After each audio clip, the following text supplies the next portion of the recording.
the tubiest, the best YouTube subscribers on the planet. That's you. And I'm 50 plus. And so I got my last doctor's visit taken care of, and we're good to go. And um, within another day or so, you guys should see me shooting a vid from the truck. So I'm ready to go back to work. So all is well, Um, I've healed about as much as I'm going to heal.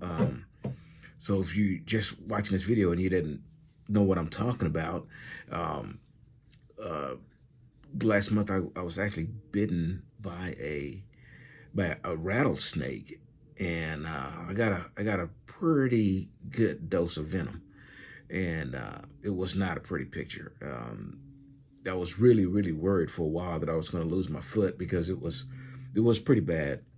Fortunately, I was at one of the terminals at Melton at the terminal, and there was other guys there, and had a student with me, and everybody just kind of jumped into action. And between the actual bite and me getting to the emergency room, I would imagine somewhere around 15 minutes, maybe, man. So you can tell it was really fast, and then it took about maybe 30 minutes or so to get the venom, the antivenom serum, whatever they call that stuff, to me from the big hospital, and they started treating it.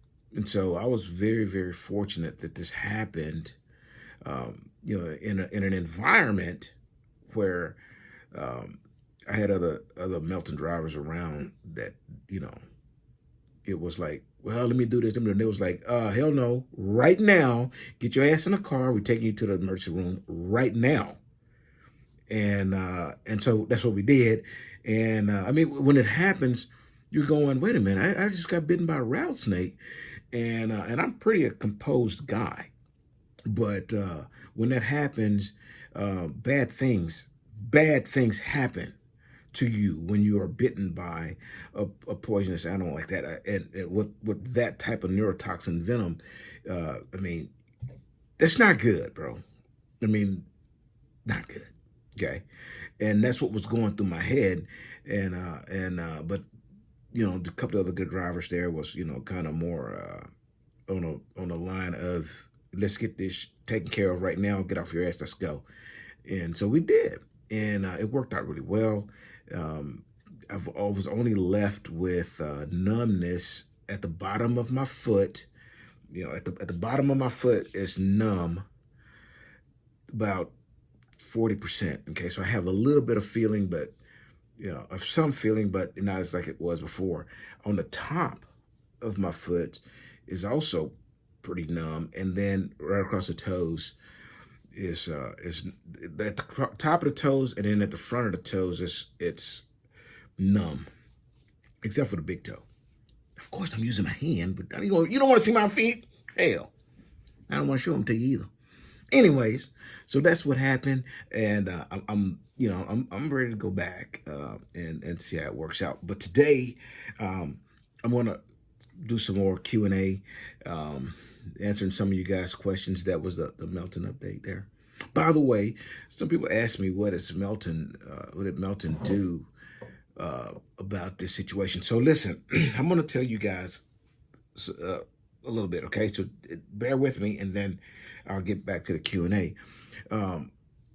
Melton has taken care of me, especially financially, during the time off. So there's that. I absolutely have no complaints about that. Okay. They flew me back. They've been taking care of the doctor bills. Everything's good there. Okay. So Melton's done everything they're supposed to do. So let me explain a little something to you guys, okay? Just in case y'all were thinking, man, this guy, because I did have this question brought up a few times, what are they going to do for you? Because, you're bitten on company property and all this kind of stuff, all of these things. Guys, let me explain something to you. First off, it cannot possibly be, the fact that I was bitten cannot possibly be Melton's fault, okay? And I'm going to say that like this, okay? So I'm going to paint a picture for you guys so you can kind of understand what I'm saying. So you own a house, okay? And I'll even give you this. Your house has a fenced-in perimeter, okay? Fenced in. And the mailman walks onto your property, gates open, so he's walking to your door. He's going to give you a certified mail saying that you won the lottery or whatever. Hell, I don't know, but he's got to go serve you with this little letter you can sign. And a coyote attacks this guy while he's walking to your door, and he's able to beat him off with his little pad thing, and the thing runs off. However, he's bitten up pretty good by this thing, and they got all kinds of nastiness in their mouths. And so you call the ambulance comes over, picks him up, runs him off to the doctor, and done deal. So this mailman was bitten by a coyote okay? I don't know, maybe not from Texas, okay? So you're thinking, oh no, this mailman's gonna tag my butt because he was attacked on my property. But that coyote is not yours. That homeowner does not own the coyote. That coyote is a wild animal that just jumped his fence or crawled under his fence or whatever, but he got onto his property and attacked someone, but he's not responsible for the behavior of a wild animal, So let's even go further than that. You're having a party, and someone at the party decides, you know what? I think I want to get up and just start swinging an axe and chopping people's arms off. And that's what he do. Okay, so what's the responsibility now of the homeowner for someone who was attacked on their property by another human being? This is not a wild animal. Actually, it is. Okay. Will a homeowner be responsible for the actions of another human being acting outside the law on their property?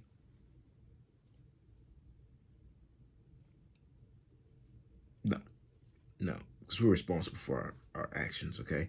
Nobody's responsible for the criminal activities of another unless they are vested in that action. Melton was not vested in the action of a rattlesnake. They didn't even know it was there. It's not their rattlesnake. Okay, so I never expected for something to happen in that note. Okay, so I want you guys to understand. First off, that's the law. Okay, and I know that because I've studied it. So law, and when I was in college a while back. But so I know liability law. Okay, it's not enough to be a lawyer, but a lot of law isn't. It's almost common sense, but it's deep thinking common sense. If you can do that, then you can almost tell where the law is going to go with things, okay? But I would have never expected them to be responsible for the actions of a wild animal. I do appreciate the fact that they did help me out, man. I mean, they showed some love from day one, and I really do appreciate that, So that's how that went, okay? So just so you guys know, I did get questions. I think people thought that I was gonna sue them, and make a bunch of money. Dude, first off, you can't do that. That's number one. Number two, why would I? They are innocent, just like I was, okay? So anyways, let's answer some questions, okay? This is Devin. Devin says, I finished my CDL school with a manual driving test. Beautiful. That means he doesn't have an automatic restriction on his license. That's cool. Um, just waiting on the paperwork and gonna do my fingerprints next week for my TWIC and hazmat test. Good. So if you guys haven't been following me, you know I'm pretty, I really want you guys to get that. TWIC, hazmat, and while you're getting the TWIC and hazmat, go ahead and get your TSA so you can go to the airport and you can go to the line quick. You do all three of those at the same time because the process is the same. They're going to do your background check and your fingerprint. Just pay for that one time.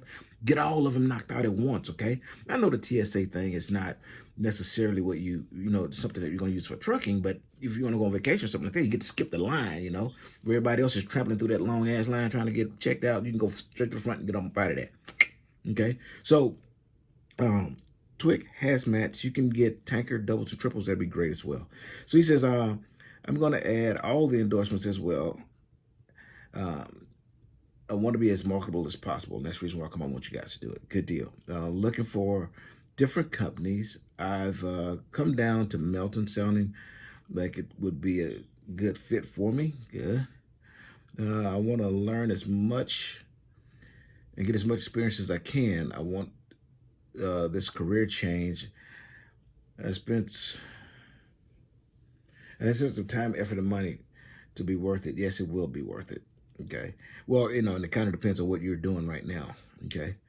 Realistically speaking, the $1,000 mark when you're first getting out here is about where you're going to be looking. So I'm hoping that it will work out for you. I was going to contact Melton next week and get started with some information and some questions. Hopefully everything will work out. Is there anyone I should contact or talk to? Well, at the bottom of this video, Devin, I'm sorry. At the bottom of this video, there's going to be a link. Just click that link, and somebody will get in contact with you. Okay. Make sure you put the phone number where they can actually reach you. Okay. Some people put there like a house number, emergency number, stuff like that. No. Put an actual number where they can contact you, or someone that will answer the message. Okay. Now, like myself, and a lot of guys have this. I have a call block on my phone that's blocks spam calls, and sometimes your phone don't recognize a number and it'll block the call from Melton's call. So they'll text you also, and just respond to it, and they'll get you squared away. Okay, answer as many questions as you want. If you have some questions, just go ahead and hit me up, and I'll let you know what I think. But you're doing the right thing, and it's going to work out for you. Just keep on pushing, and you're going to be rolling out pretty quick. Okay. Eric says basically the same thing. And he says,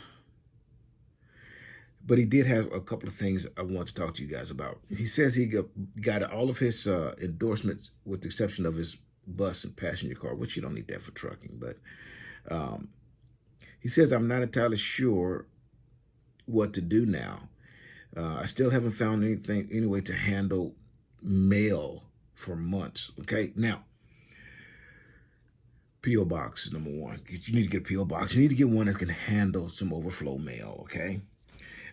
Also, if you have bills that you can go paperless, do that. As a matter of fact, you would try to go paperless with the ones that's important to you, phone bills, stuff like that. You got home, things that are that repetition come every month.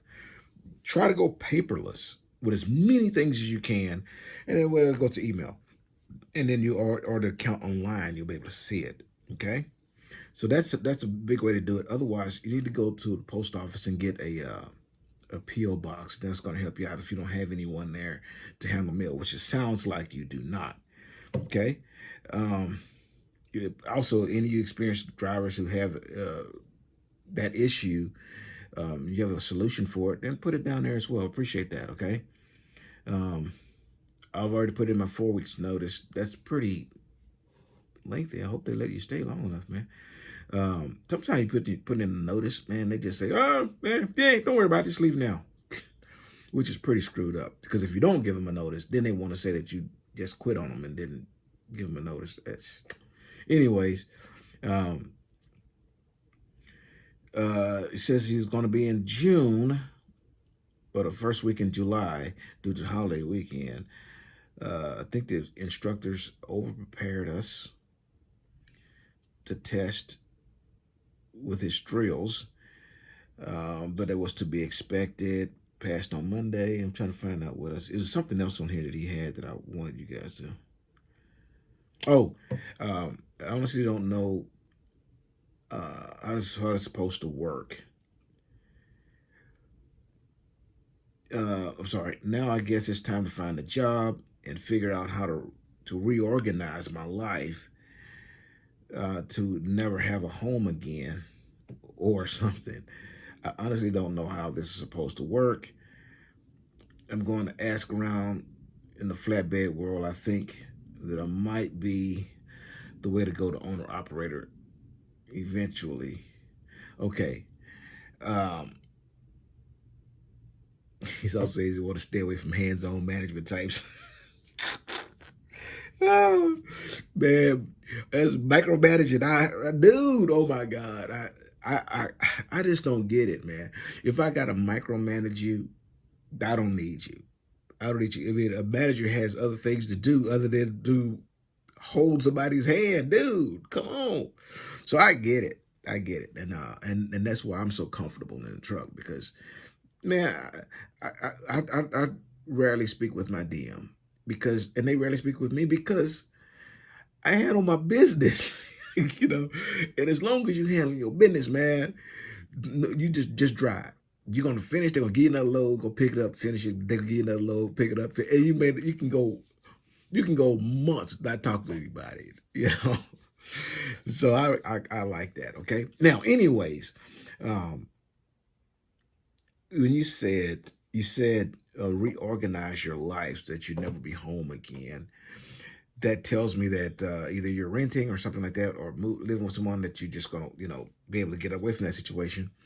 In that case, you're definitely gonna have to get you a bank account and have someone else on that bank account that you can trust, and have a debit card for that bank account, and have that person have a debit card for that bank account, somebody you can trust, and then you'll start stockpiling money in there, and you don't want the bulk of your money going into that account and staying there. Someone you can trust, okay, but once that money gets to a certain amount, so you figure that out with an investor, then you can roll that over to an investment account, okay?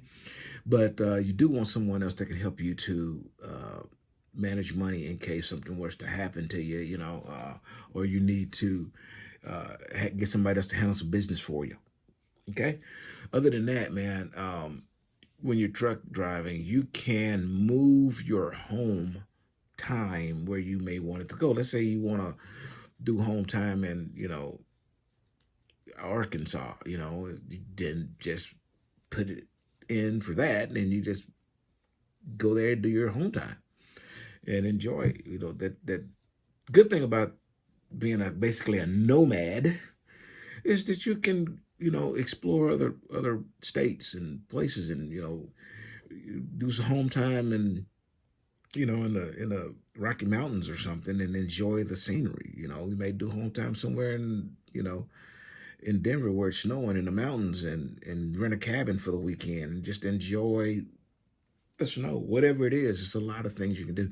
So it is going to be a learning curve for you, but it's not difficult because you're going to think about it now. You're going to spend the vast majority of your time in that truck anyways, even if you had a house, okay? Even if you're at home. You wouldn't be in that home more than, a weekend every month, every other month. So, it is a lifestyle change, but it's not going to be something that's overly dramatic that's going to way negative affect you, okay? So don't think that. last one, and then I'll let you guys go because I rambled before I got started, okay? Um, Randy Murphy, he says, I enjoy your videos and very pleasant demeanor. Thank you. I try, you know. Um, I've had, I've been a CDL license holder since 2015. My first experience was Flatbed at Maverick. Maverick is an awesome company. Yeah, yeah. And actually, I did apply for them same time I applied for Melton. And the reason I chose those two is probably the opposite of mine. Both of them, man, when you see their equipment, it's always pristine. I've never, ever, ever, outside of mine, and never, ever, ever seen a dirty, raggedy ass looking Melton truck or Maverick truck. I don't think they exist other than mine. Excuse me. Excuse me. Okay. But I'm running, man. Hell.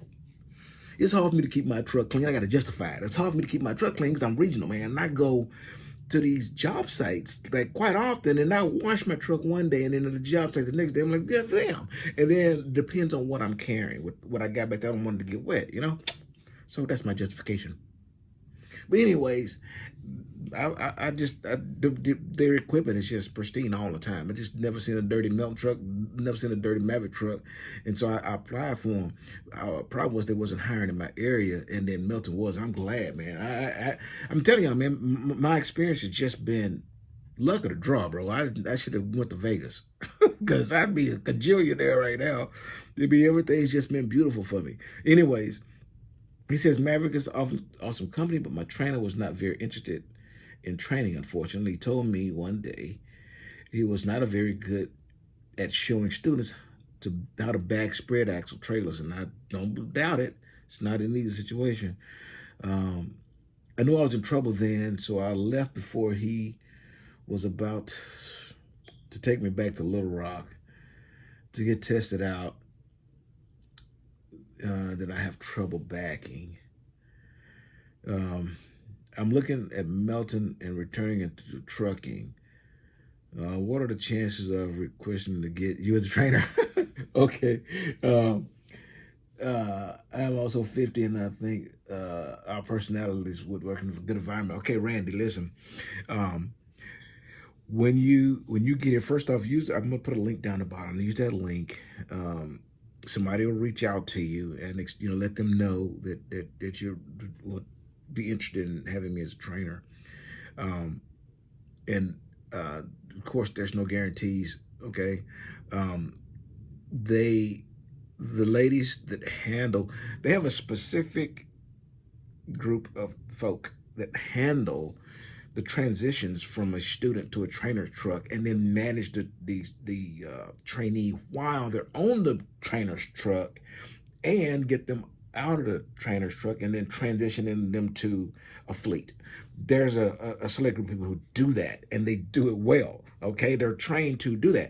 Basically, what happens is they read into uh, who you are, and what your interests are, that sort of stuff, and they try to mesh two together that personalities will work. You're in a confined area for a specific period of time, and it could not be good or it could be great on the far spectrum of either way. Okay, so I know my video is getting long, guys, but bear with me. I'm trying to give you guys some good information you might be able to use. Okay, so um, it also depends on smoking habits, and there's a lot of things that they take in consideration. So I'd never intrude on them by saying, hey, I would want that person. Okay, they know what they're doing, and so I just take who they give me, and it's been great every time. Okay, so but express your interest. Say, hey, by the way, my driver code SMATE. Just put that in there, SMATE. Put that in there, and then they'll know who I am and know what you're talking about. Okay, and most of the recruiters know me as 50 plus anyway, so you can just tell them, and they'll put it down. Now, and that's all of you guys who might want to do that. Just let them know, and then they'll put it down, and then if it works, it works, and you know. Um, Otherwise, hopefully I'll see you around anyways, right? Um, Backing spread axles um, is a total different beast than dry van or refrigerated closed tandems. Basically, big difference, bro. Because I did them. I tell you, I I I can spin a closed tandem damn near in. I almost can back that sucker up and turn it and go the other way with those tandems, those closed tandems in the same area. Just basically make them tandems do this in the same area, and I could be carrying 45,000 pounds. Can't do that to spread, brother. You go ahead and jackknife that spread. I promise you, if you don't tear the truck up and total the truck out, backing it in that jackknife situation, you're definitely gonna total the trailer. You can't do it. Can't do it. And I would wait. Okay, you can almost do it, pretty easy if the trailer's empty. But we're talking about a loaded trailer, so the way the trailer is going to behave greatly depends on so many different factors. And that's the reason when I teach backing, I don't teach you how to back the trailer. That's not what I'm trying to get you to learn. What I'm trying to do is teach you the theory of backing. Because if I can teach you a theory that you can then apply to each situation as they are different, then you will be successful when you back, okay? And it is it's like I'm going to give you a tool, say a knife, and I'm going to teach you how to use that knife, okay? And it's not going to cut very well at first because every day we're going to do 3 backs. Every day you're with me, we're going to do 3 backs. 1, 2, 3. Still dull. Next day we're going to do it again. 1, 2, 3. Not there. We'll do that every day. And when you get off my truck, you're gonna may have to saw a little bit, but I think you can get through it. In fact, I know you will. Or else we're not done. We have to drive some more, okay? But by then, you would be able to get through it, okay? But once you get off the truck, you're gonna go test out. And they're not expecting you to back in like you might see me back in. That's not what they're expecting. What they're wanting to see is that you have the theory that you can actually back the truck up safely and that you aren't afraid. You got a clue. That's what they're looking for. So don't think that you're going to fail. You probably did just fine with Maverick. They're not expecting you to get out of that truck and back on a dime. That's just not going to happen. But they're going to give you a truck. And when you get in your own truck, you need to be disciplined enough that every day you do 3 backs. Next day. Next day. Keep on sharpening that knife, okay? One day, you're going to get that knife out. Cut through like butter. You're just going to whip, bam, bam, bam. Pop the brakes, get out, make sure everything clear, get back in, bam. Done. Easy. But you're going to have to sharpen that tool, man. Every day. In the middle of the parking lot, no other trucks are there at, 11 o'clock in the morning. You just pull over, truck stop, and do you a couple of backs and then go on about your business. Okay? These are things that's going to help you guys. So tell my students all to do the same thing because that's a key to success. Practice, practice, practice. I can't give you everything that you want to know or that you need in the period of time that you would be with me. But what I would like to do is give you the confidence that you need to get it there yourself, okay? On your own. You can do it. You can do it. Okay. So, guys, I hope that I've been able to, in 30 minutes of your time, I hope I was able to give you a little bit of something. Okay. And hopefully next time you see me, well, it won't be the next time because I'm going to do another video here at home before I take off. But you're going to see me in the truck really soon. Until then, deliver undistracted. And here's your boop. Oh, by the way, if you want to come drive, it's going to be a link down there in the description. But I'll make them move it up to the top. But there's a little link. Just click that link, okay? And then somebody will contact you, okay? Here's your boop. Boop.